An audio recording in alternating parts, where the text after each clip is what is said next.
Greetings, one and all. Welcome to Awake in the Age of Revealing. This is Doug Michael. Today's topic is the human energy field. Following my last presentation on the basic understanding of energy, I'm going to take this opportunity to expand on the ideas posed in that video. Now, it's not widely reported to the public at large, but the Institute of Heart Math has been involved in serious research into the biomagnetic field generated by the human heart. HeartMath's research recognizes that the heart is not just an organ that pumps blood through our bodies, but is itself another brain, essentially. The HeartMath Institute is using sound scientific methodology in its research with the advancement of technological instrumentation to measure this biomagnetic field that every human being emits. Their research is quite extensive, and I strongly encourage my subscribers to visit their website so that they can increase their understanding of the research and discoveries made by this little-known research facility. I say little known because it has not really been brought into mainstream public awareness, for reasons I can only conjecture. There are many people on their own spirit quest to have been led to the research by HeartMath. What the researchers have learned is that the heart mind is similar to the brain, receiving intuitive information through this biomagnetic field that sends ascending information to the brain in our heads for interpretation. In reference to this heart-brain interface, HeartMath research reveals, traditionally, the study of communication pathways between the head and heart has been approached from a rather one-sided perspective, with scientists focusing primarily on the heart's response to the brain's commands. We have learned, however, that communication between the heart and brain actually is a dynamic, ongoing, two-way dialogue, with each organ continuously influencing the other's function. Research has shown that the heart communicates to the brain in four major ways: neurologically, biochemically, biophysically, and energetically. Communication along all these conduits significantly affects the brain's activity. Moreover, our research shows that messages the heart sends to the brain also can affect performance. The research at HeartMath Institute is extensive, so I can only give a snapshot of what their research is uncovering in regard to the energetic biomagnetic field emitted by the heart. In essence, they've discovered that this biomagnetic heart field serves as sort of an intuitive center that receives energies through this biomagnetic field when we interact with others. They have discovered that negative emotions can disrupt this biomagnetic field when we find ourselves in contact with other human beings who may be depressed or angry. Often, when we can feel the emotions of others, it comes about as a result of these biomagnetic fields interfacing with each other, as is noted in the Institute's research. We have found there is a direct relationship between the heart rhythm patterns and the spectral information encoded in the frequency spectra of the magnetic field radiated by the heart. Thus, information about a person's emotional state is encoded in the heart's magnetic field and is communicated throughout the body and into the external environment.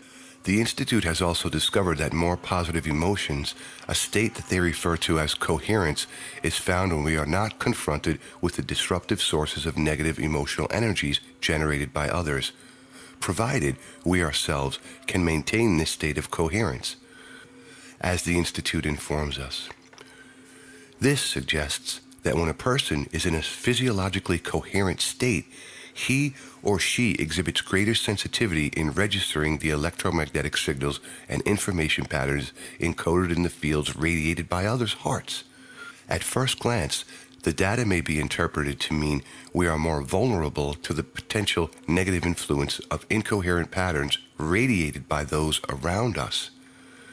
In fact, the opposite is true.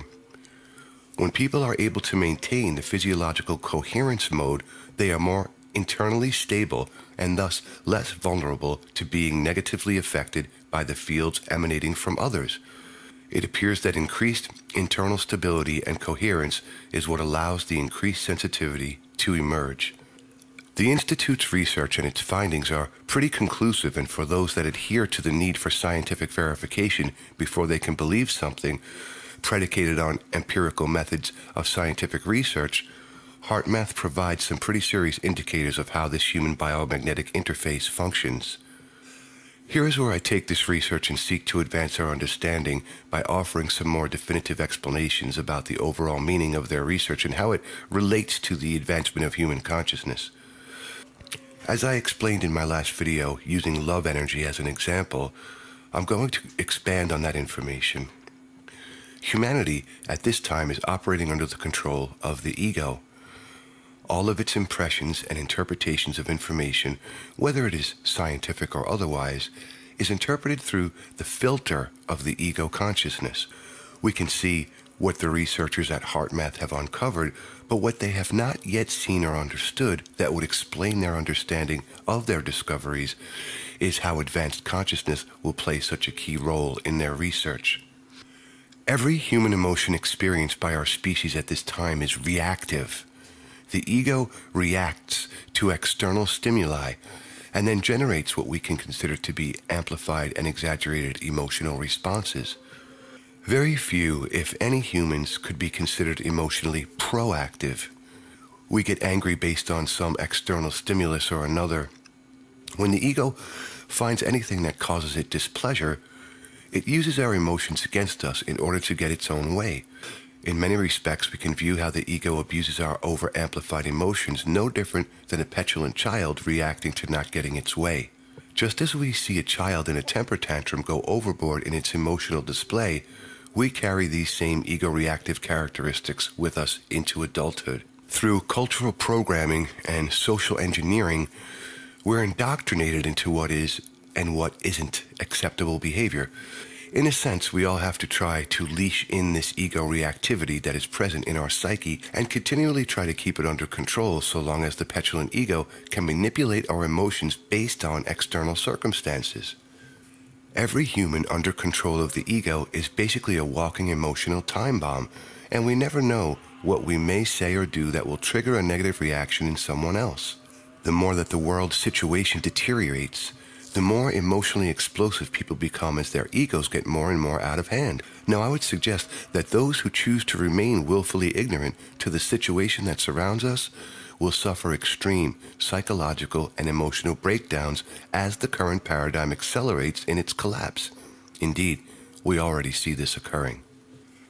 So now we have to reanalyze the HeartMath research into the heart's biomagnetic field and extrapolate it into its larger conclusions. The Institute has already discovered that the biomagnetic field, if we can change our emotional state, could literally change the world for the better. What the Institute has yet to reason out is the factor of the volatile ego in all of their research.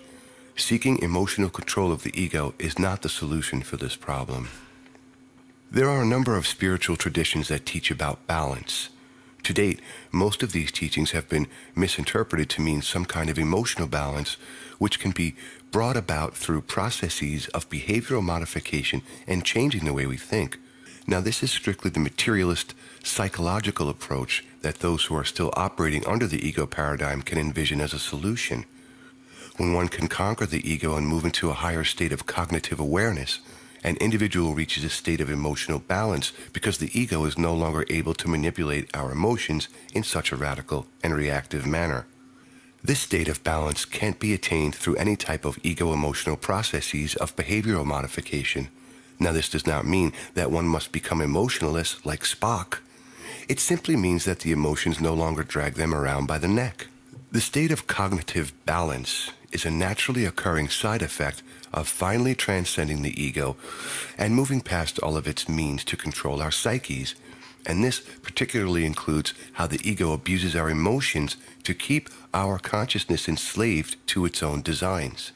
As I explained in the last video, what we know as love is but a cheap imitation of the real thing. In like kind, every emotion that humans exhibit at this time is equally a cheap imitation of the ego. Our emotions are what they are, but the displays we see by people who are under control of the ego are amplified, falsified reactions of our true emotions. Emotions experienced in their truest sense are our internal guidance systems, but when the ego is piloting the ship, so to speak, the emotions rule, and oftentimes some pretty horrific things happen as a result. We can't imagine a state of genuine emotional balance when someone tries to relate it to us because we have never been allowed to experience anything different than our emotions on steroids under control of the ego. This biomagnetic heart field is what connects us to the world on an emotional as well as an intuitive level. Whether our brains realize it or not, we are constantly bombarded with the energies that pervade this biomagnetic field. In a sense, human beings biomagnetically interfacing with each other on this subliminal energetic level generated by the heart field creates what we could call a quantum field of entanglement.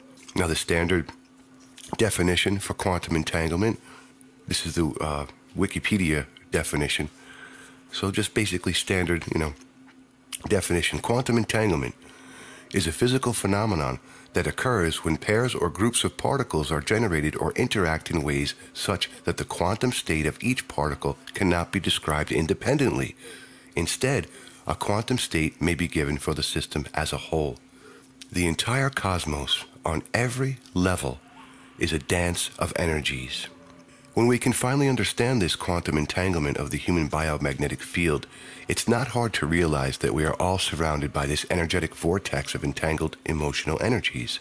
If the majority of humanity lives in a state of fear or other negative emotions, their heart fields continually dump this toxic emotional trash into the collective planetary biomagnetic environment, and because we are all in a sense operating within this energetic field, we also pick up these negative emotional frequencies through our own heart field. As a species, we have yet to realize the damage we are doing to ourselves and our planet by continually emitting these toxic emotions into the energetic atmosphere in which we all live.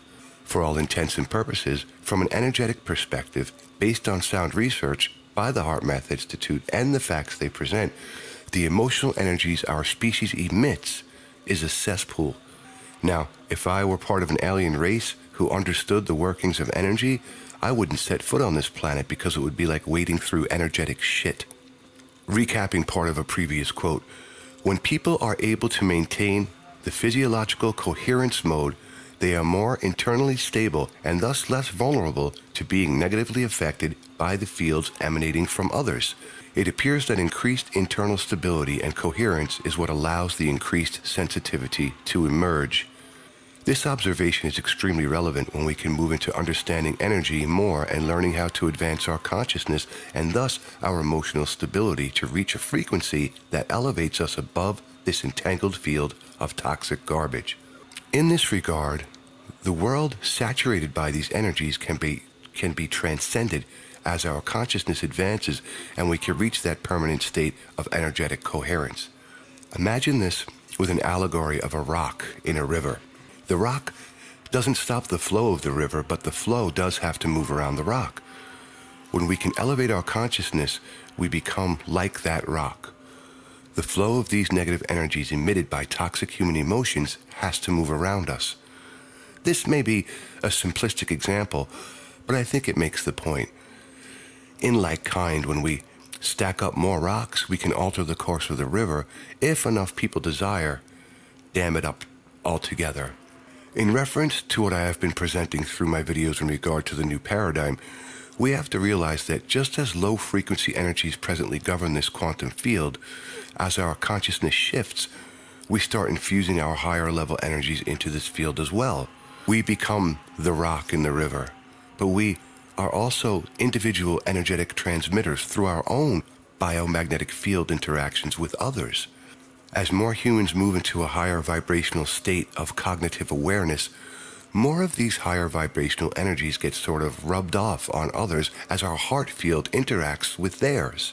They may not be any more consciously aware of this energetic exchange than they presently are, but this does not mean that this energetic exchange is occurring on an intuitive, energetic level, as the HeartMath research bears out.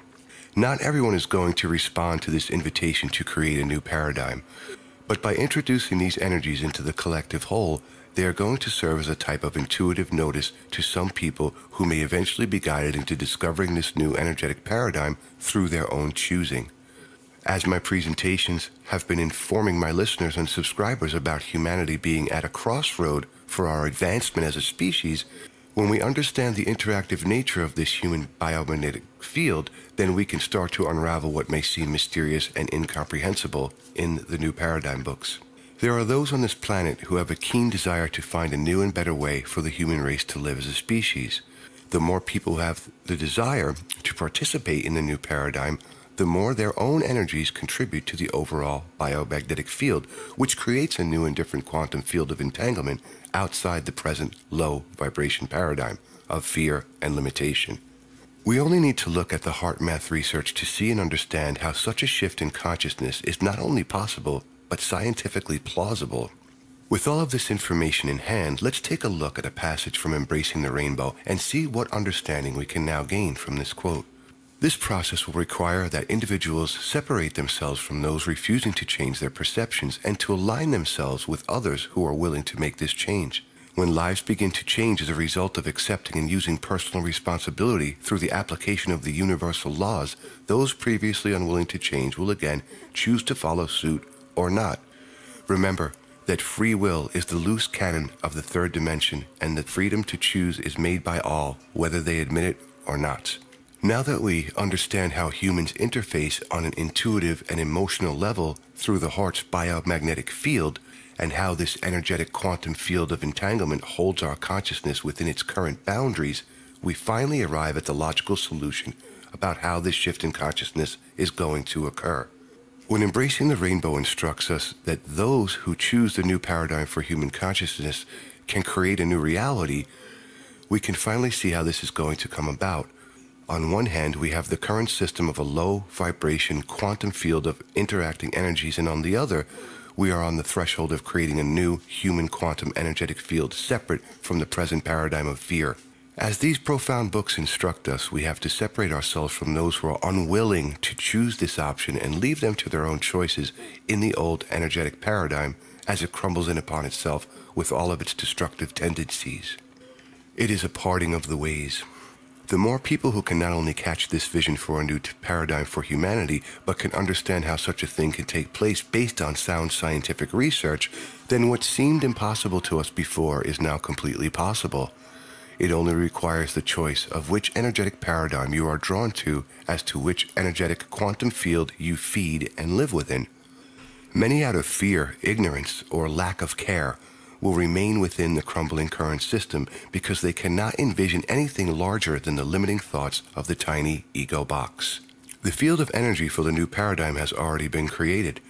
The door is open to step into that paradigm, and every individual that chooses this option only lends strength to the new energetic field for advanced human consciousness. If you choose to step into this new energetic paradigm, in time, you're going to have to let go of the energetic ties that bind you to the old system, and that means that those who do not make this choice are to be left behind to fend for themselves. One cannot serve two masters, and making the choice of which of these two roads you choose to travel is the same principle. You choose to be either in or out. You feed the system that feeds you, or you feed the system that preys on your consciousness. The choice is yours. We cannot change those who do not choose to change themselves.